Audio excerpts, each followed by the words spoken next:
ازاي تبني علاقة طويلة مع العميل، وازاي العميل لما يعوز يعيد البيعة تاني او يشتري نفس المنتج تاني او يرشح المنتج لحد من صاحبه يكلمك انت ما يكلمش حد تاني.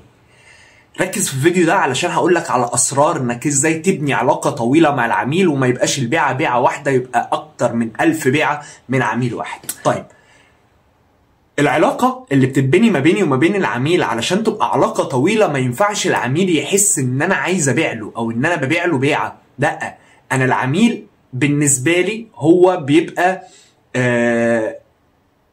انا بدور له على حلول وبلاقي له نتائج وبلاقي له انت المشكله دي ايه الحل بتاعها، والحل ده لما نعمله هنوصل لنتيجه عامله ازاي.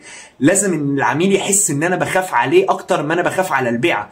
تمام، انا خايف على العميل مش خايف على البيعه، انا خايف على مصلحته، انا عايز اوصله لمصلحته. مصلحته هو ان هو يشتري المنتج ده مني، من فلان، من اكس. لازم العميل يبقى حاسس ان انت بتخاف عليه اكتر ما بتخاف على البيعه. خوفك على العميل هو اللي هيبني معاه علاقه طويله.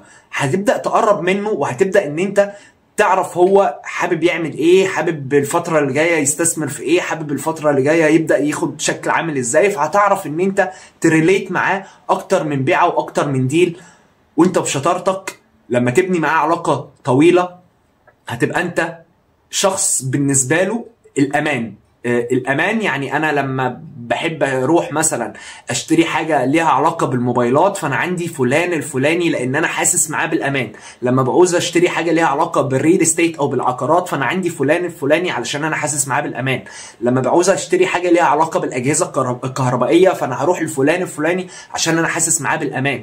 خليك انت الشخص اللي العميل يحس معاه بالامان.